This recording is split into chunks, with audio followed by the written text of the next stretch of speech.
It's the best, hands down. It's crystal clear. I love it. The things you can make are awesome. No one else has quality epoxy like this. It's easy to mix. Tim is such a wealth of knowledge. It's gotta be iCoat. Welcome to the Resin Mastery Podcast, exploring iCoat epoxy. So welcome back to Resin Mastery, Explore and iCoat Epoxy. This is one of our interview series, and we've just come off an amazing competition where iCoat gave away 50 gallons of epoxy to different people. Some of them won by actually engaging on social media, tagging, posting, following the podcast, subscribing, finding the treasure hunt words within the podcast that we had, and it was actually Rachel's husband's name, which was that word. And then others were actually drawn at random. So everyone out of the hundreds, and I think we had over 400 people who eventually entered the competition who actually won free epoxy, which is kind of amazing in an industry that doesn't tend to give a lot away for free. But today we're actually going to interview one of the winners. Valerie Dado came in third place after blowing us away with the collaborations that she did. And not only that, but just with some of the amazing things that she did. So Valerie, welcome to the podcast. Thank you so much. I'm blessed to be here. Yeah. Now, if you want, just give people an overview of where you're located and some of the things that you're actually making with the epoxy. So I'm based in Michigan, in a suburb outside of the Metro Detroit area. I'm in West Bloomfield, Michigan. And I make a lot of things. I actually started off making just decorative trays, decorative coasters, little knick-knacks. And after, I don't know if it was like a year and a half, I transitioned into the floral preservation industry. So that's mostly what I do now. Blocks, trays, coasters, jewelry dishes, crosses. Crosses are really popular. But I still do the decorative home items too, because I enjoy it. I do like making that. So anytime I'm commissioned for that, I'm ready for it. It's amazing as I've sort of dug in deeper into this industry, seeing some of the things that people make. And I saw these decorative door handle knobs that had a flower preserved in them that were part of a door handle. And they were so romantic and just so beautiful. And then it opens up your mind to all of the other things that you could actually make with resin. It's such a creative art form. And the more and more people experiment with it and get better at it, and techniques improve and molds get better, the quality of what comes out, it just gets better all the time. Absolutely. That's so true. Yeah. So, this is a question I always like to ask people. You're sitting around one day, probably drinking a cup of coffee or whatever, and you go, okay, I'm going to start preserving things in epoxy. What got you started? I was pregnant with my third child at the time, and I must have just been scrolling around on Instagram and have come across it. And then I just became obsessed. I couldn't stop looking at other people's artwork, and I was just in awe of it. And I don't even think it was the floral side at that time. It was just like the beautiful pigmented trays. And I loved it. And being pregnant, I wasn't comfortable diving into working with epoxy. I wanted to wait until after I had my baby. So I pretty much just spent that time, and it was up until my son actually became 1 year old is when I actually started doing resin myself. But I spent that year just watching all these videos, learning as much as I can, learning about safety, learning about technique, going on YouTube, looking at other people's things, just trying to get a baseline and figure out how am I going to do this thing when I'm ready. So I had a plan in my mind, I'm going to do it. I just had to wait for the right time. So around the time my son turned 1, and I'm a dental hygienist too. I was working and still am working dental hygiene at the time. I had a patient she had a little crafty business going on where she would sell little craft boxes to people. And one of the options she had was a little resin art kit. So I asked her if she would come to my home and have a little party for my birthday with me and a bunch of friends and basically teach us how to do it. So she brought all of her supplies, all of her little inclusions, the epoxy, little coaster molds, and we all got together in my garage, and she showed us the technique, mixing and pouring, and it kind of just, it really took off from there. After we had that session at my house, I just took it on my own to just continue practicing and learning and making it a thing. That's amazing. Out of all the people who came and attended, were you the only one who pursued it, or were there quite a few of you guys that actually moved forward with it? No, it was just me, and it was like something I really had in my heart. Like, I want to do this. I want to learn how to do it. I was a little bit afraid to start it on my own. So I just needed a push from someone. And that's where my patient came in and really gave me the courage to get going just by, you know, trying it one time and getting the basics down. And my intention from there was to just keep on going. And I mean, let me tell you, those coasters were pretty ugly, but it's the first time. It was fun just to do it and get together with friends and try it. But I just kept going, and I made little keychains and little pendants and little coasters and just small stuff. And then I built it up from there and moved on to trays. And granted, I mean, there was plenty of mistakes in the beginning. And one of the mistakes actually was trying to use countertop epoxy to make a tray, not as a top coat, but to make the tray. Right. And with resin, it's all about practice. You're not going to get it right the first time you try it, or the second time, or the third time. It took me a while to really figure things out, because every day there was a new problem that happened, and I learned from those problems, and it took me to where I am today. So we talked a little in the pre-show that Tim at iCoat has developed, and his dad was an industrial chemist, and he's got that background too. And he has the most varieties of epoxies for specific uses out there. And you talked about trying to make a tray out of a countertop epoxy, and a countertop epoxy is meant to be maybe a 1/4 inch use. Yes. And a tray is probably 1 inch or deeper. So whatever you're doing out there, and this is a great lesson for listeners, which is, you've got to find the right epoxy for the right thing. If you go out to a craft store and just, there's cheap epoxy here, and you buy it, one, it may not be eco-friendly. It may not be LEED Platinum standard. It may not be food safe. And it also may not be the right type of epoxy for the job you're doing. 100%. Yeah, and then you get discouraged because you're like, I can't do this. I'm useless. I screwed this up. And you actually didn't. You just used the wrong tool. Yeah, and I mean, there was plenty of times where I felt discouraged, but my love for the art kept me going. So you got set back a little bit, you messed something up on a project, you just keep going. It's a learning experience. And I mean, before I started using iCoat, I did use these brands off of Amazon, and I learned that the quality wasn't what I wanted to put out there for my customers. And then I came across iCoat, and I never looked back to anything else. It's that's great. amazing. It's the top quality resin. It doesn't get better than that. It's so easy to work with.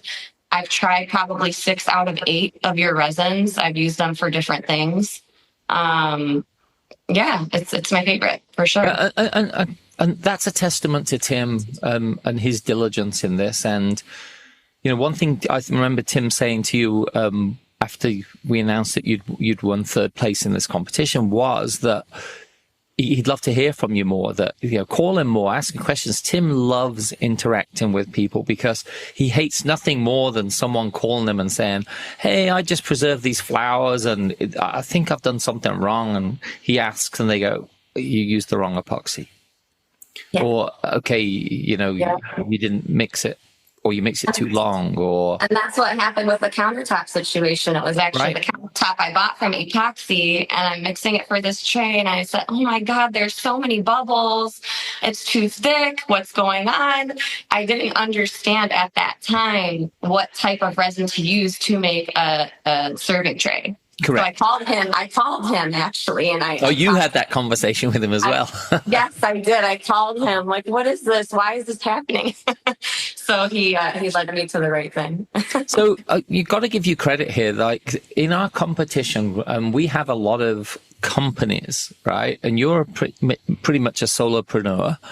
And there's a lot of companies out there that were competing against you and you beat them out, right? So, talk to us a little bit about, obviously you're making stuff, but like anything in life, whether it's a book or a record or resin, you've got to go out and promote it, right? So do you have a background in it? And what was your strategy around promoting what you make?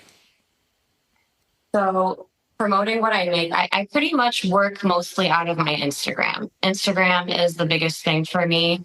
I also repost my things to my Facebook, but I would say most of my business comes through Instagram. And the promotion is a lot of word of mouth and reshares of my work. So if I make something for someone and they reshare it to their story, that's huge for me because then all of their followers are seeing my work and contacting me. Oh, I want this. This is so nice. And that's pretty much how it's going for me. It's mostly Instagram. Right. And you did a great job with that. And one thing that, Tim and I talked about before we launched the competition was that if we get everyone to share, tag, collaborate, it helps put the iCoat brand further and further up. But it also lifted all the people as well who engaged in the competition. Even people who didn't win or didn't even get like one of the free draw prizes. I've been contacted by them saying, you know what, thank you for doing this because this is something that's helped us be more diligent about consistently posting, about tagging things, making sure we're crediting the mold manufacturers that make great molds, tagging the epoxy that we're using, whether it's countertop or whether it's the HV Ultra or whether it's the 4100 casting epoxy, whatever it is, that those things are being tagged correctly. So the next person who comes on doesn't fall foul to not understanding the correct epoxy that's being used. Because some people are shy as well. And they don't want to reach out and ask that question of, hey, am I using the right thing or the wrong thing? So, no. Well, that's how I found you guys was actually from another resin artist holding up your jugs in her video. And I took a screenshot of it and I zoomed in to see what is she using because her work was fantastic. And I zoomed in and I saw it was iCoat HV Epoxy. And I said, that's it. That's what I'm going to start using. Well, it's become the industry standard for professional flower preservation. I don't know if there's another manufacturer out there who competes with us. If you see the ones on Amazon and the ones in craft stores, they very much are like just countertop epoxies. Very thin mill, small job, small mass.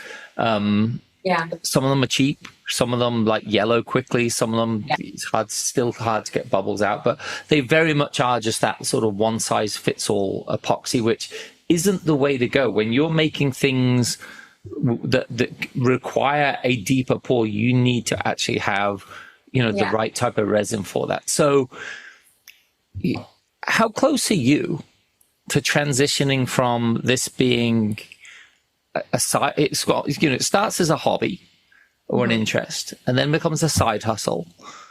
And before you know it, you get people like Blossom and Rhyme, where she's got 5,000 square feet and 20 people employed. Like, how close are you making that jump from side hustle to full-time business?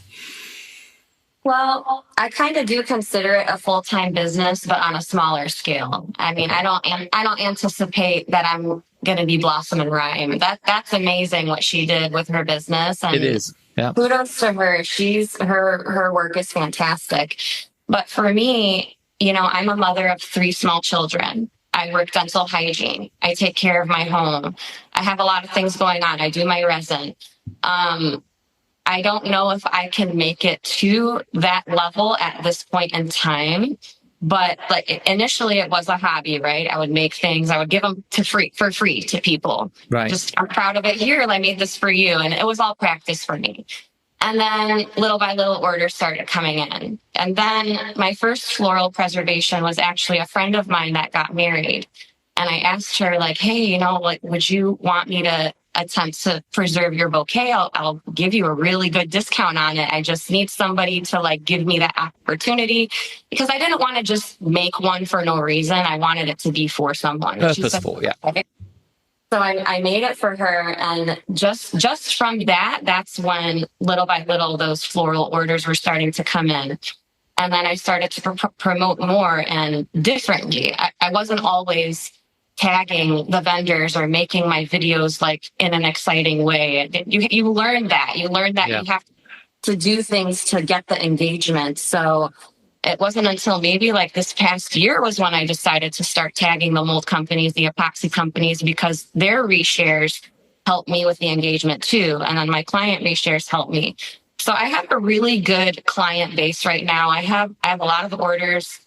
It takes me like maybe 6 months is the wait time on floral orders right now for me to get through them. And I'm happy with my growth, and I'm happy to grow more, but I don't know if I necessarily want to become a company that employs other people, because I look at it as this is my art and I want it to be by my hands. Right. I don't want to pass that on to other people.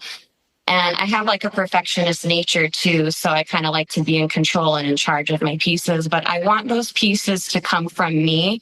And as a solo preservationist, there's only so many of those pieces you can do unless you become a company like Blossom and Ride.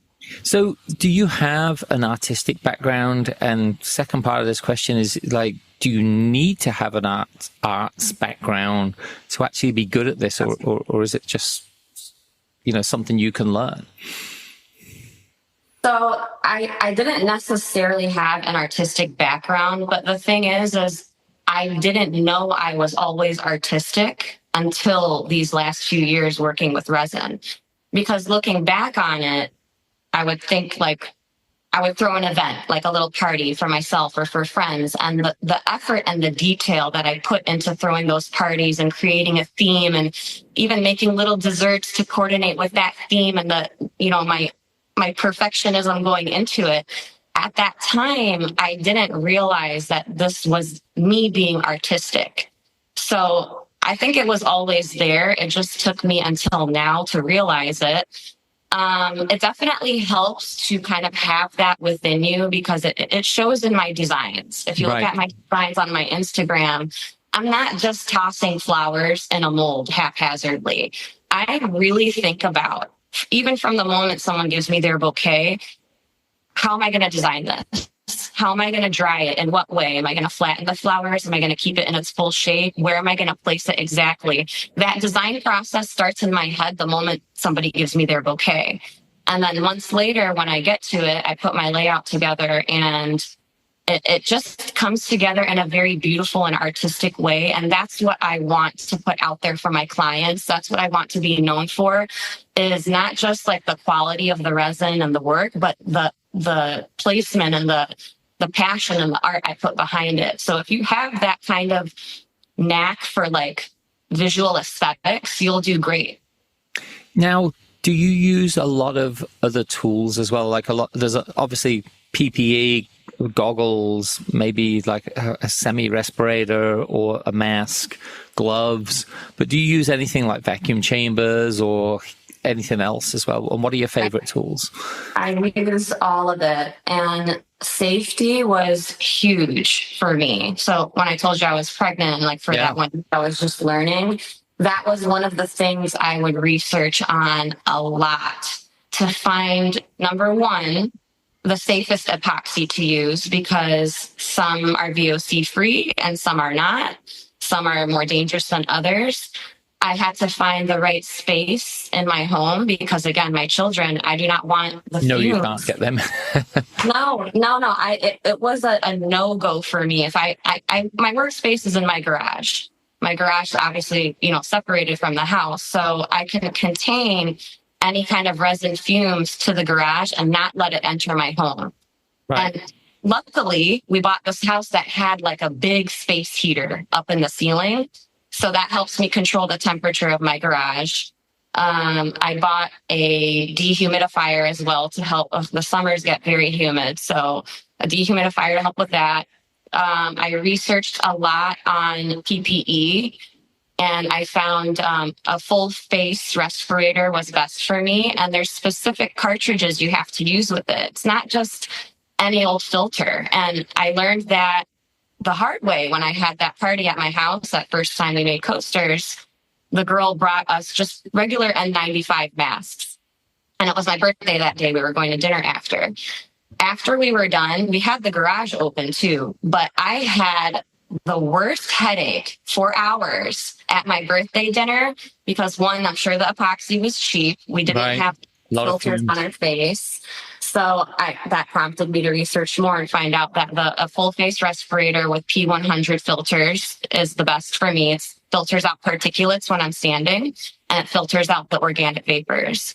I use nitrile gloves. I use the vacuum chamber. I have it all. Beautiful. And I'll just give you some good news, and same for our listeners as well, is OSHA, which is the government organization, actually went into Blossom and Rhyme's business.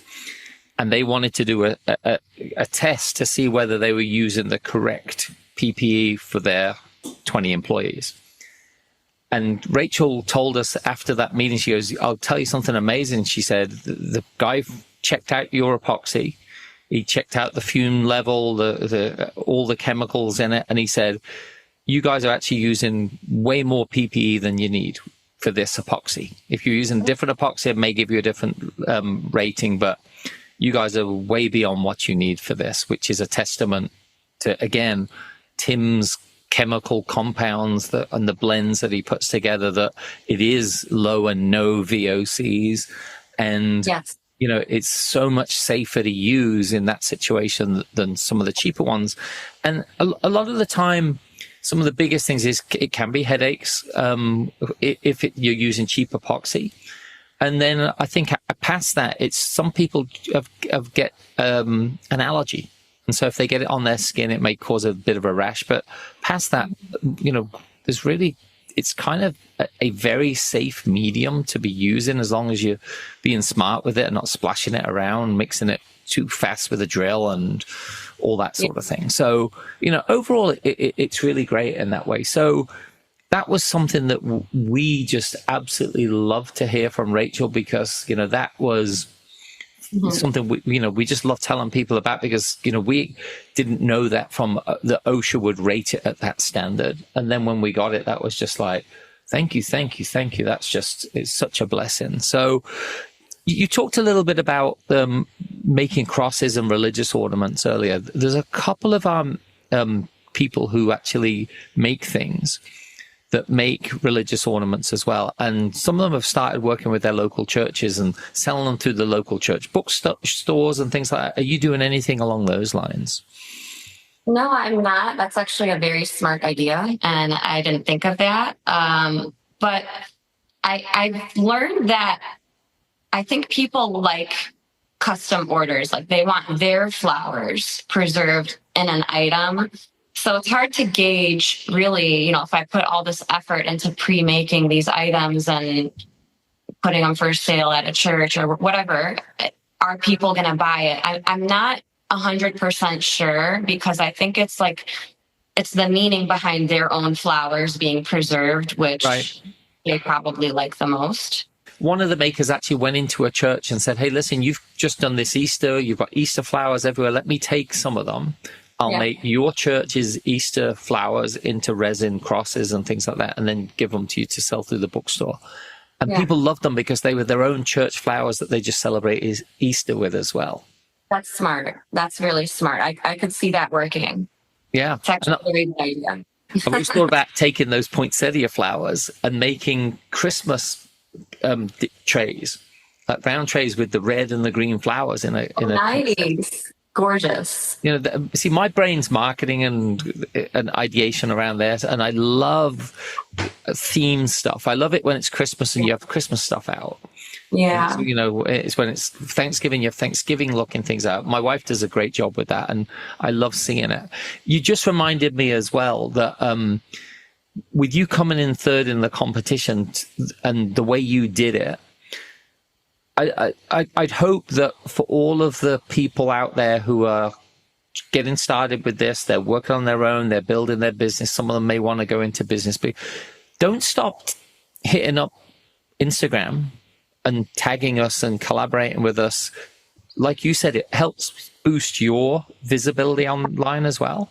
I was doing that before the competition. Right. That's right. And Tim all day long will post. So, yes. For listeners out there, if you're doing this and you use an iCoat epoxy, just tag Tim. Mm-hmm. Tim will double check that it is iCoat epoxy and you're a customer, and he'll share. He will go out there and share it. And I think at the moment there's 20,000 engaged people hitting the iCoat Instagram channel all day long, and then we'll share it further afield from there as well.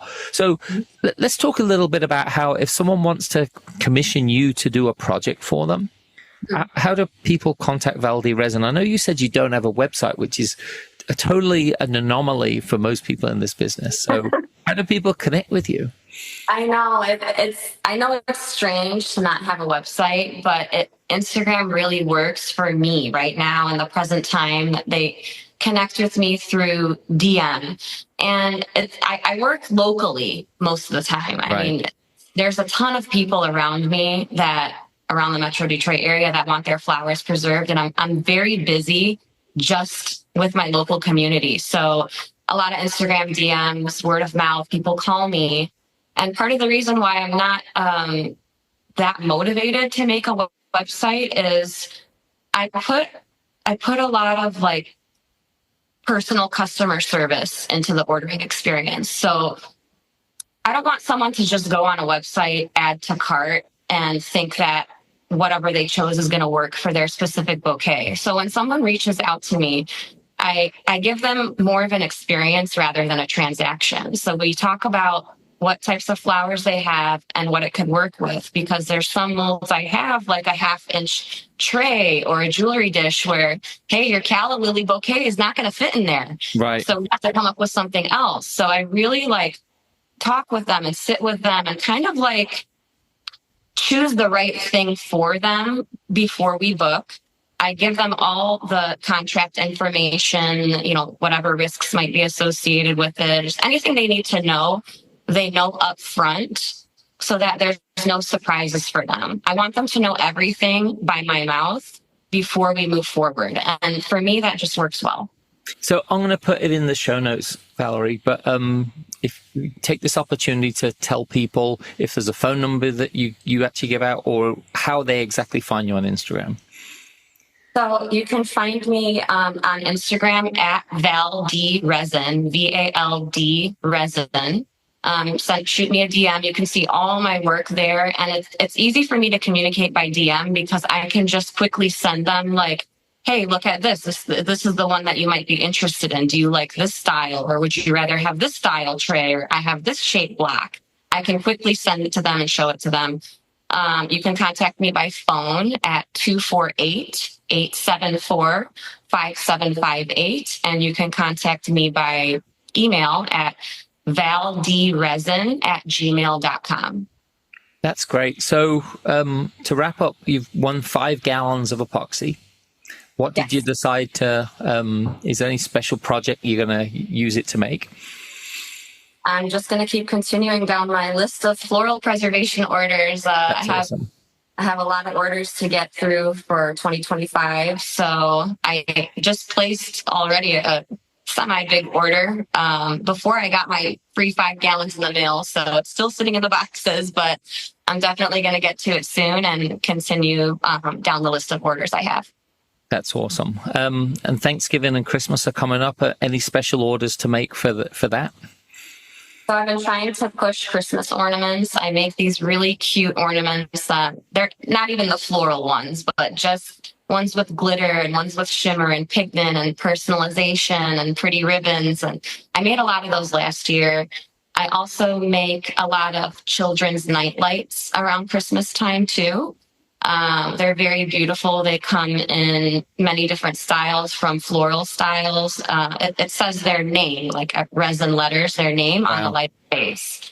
So I make them in flowers. I make them in glitters. I make them in different pigmented styles, and they're very popular. So if anyone is interested in ordering something for Christmas, I would appreciate as much advance notice as possible. Well, Val, thank you so much for joining the podcast. And any last words? No, I'm just happy to be here, and thank you for all your help over the years. And I'm excited to continue working with you guys. That's excellent. So to everyone, thanks again for listening. You can contact us at Resin Mastery Podcast or info@iCoatEpoxy.com. You can reach us there. And until next time on the Resin Mastery Podcast, exploring iCoat Epoxy, we'll see you again next time. Thank you. Take care.